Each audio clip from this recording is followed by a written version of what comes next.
Okay. Siapa yang kita tak masuk ada. Kali je. Nah. Ada bang kali dia.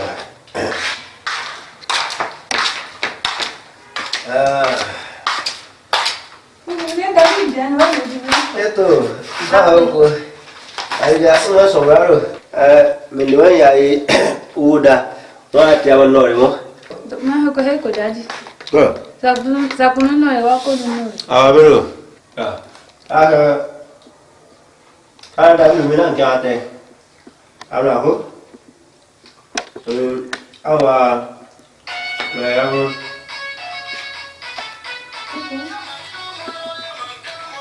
aku juga. Halo? Namun gua memang masuk. Benda juga ini. Wane awero. Ndamu saya kau demo. Aku tende cuma gorong ka cuma ndemo. Aku gak ada yang buat mah. Boleh kau ni webi tadi.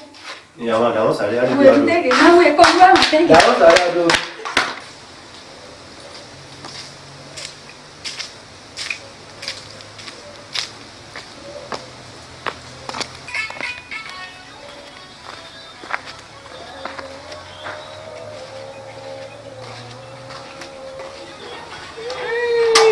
Ya, hamla. Satu hari kuah. Ya, mereka kundaran rumah lagi yo.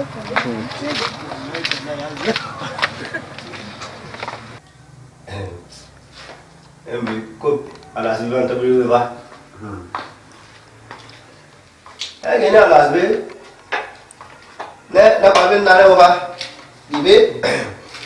Kalau mahu bimo, ma alas itu sunyi sunyi begini, sekarang begini ya boleh. Alas itu, aku selalu ya. Nah, buku, musuh berapa?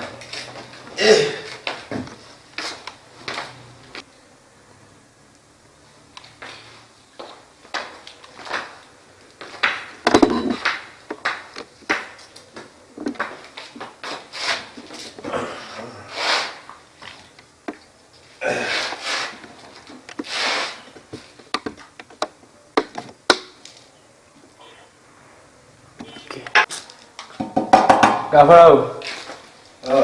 Apa? Eso. Kau lagi. Mereka sorry.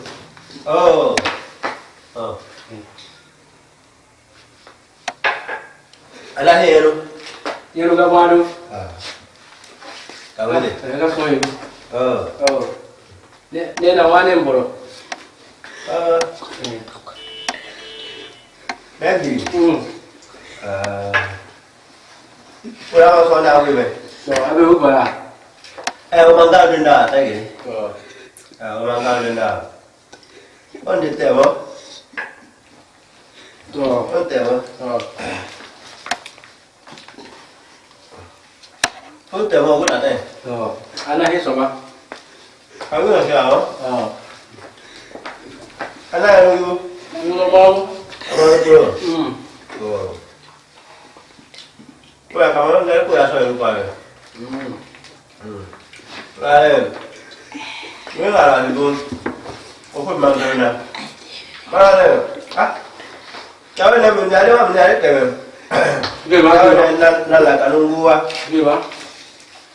Sila mah dia undur kini. Dia tiga dia. Kau kau bilang kau usah. Kau usah. Bang, aku nak bilang. Kau nunggu dia. Dia aku usah. Dia apa? Terasi, aku mau ada. Terasi, aku mau ada. Abang, mana aku? Yesus.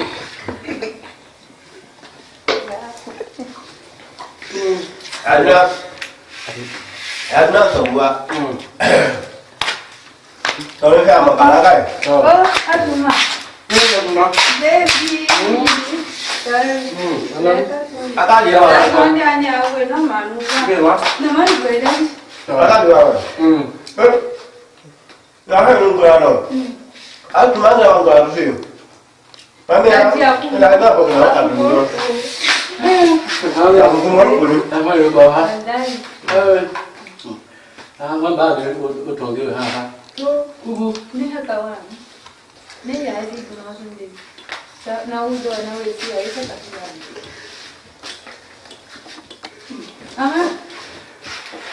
Ama ya ga hedo. Ko aso sino. Anyoro me. Awo. Dadi. Isa na wa.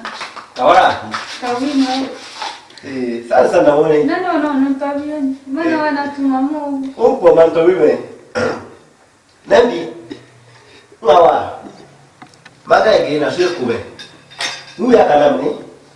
Sabe kaka kamera.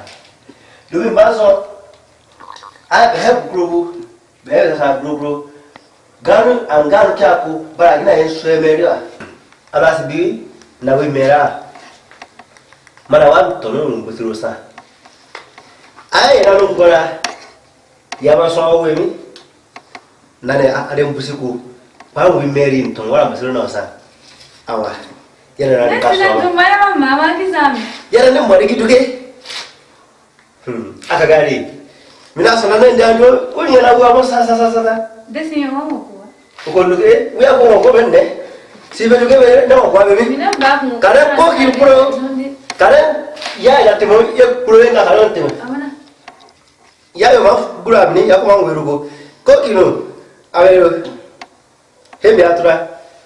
Mana we mera mara kwa na we wa. Yesu ya duma. Ye dra. Ko ka pada wasina. Ko ka no no. Kukuba. Awa. Ni ka se sanwana. We mozeru. O sa ka ba so awo. Netina yeni ba. Yesu awan drop out kaso. Guso do saka bake. Ayo to na mo.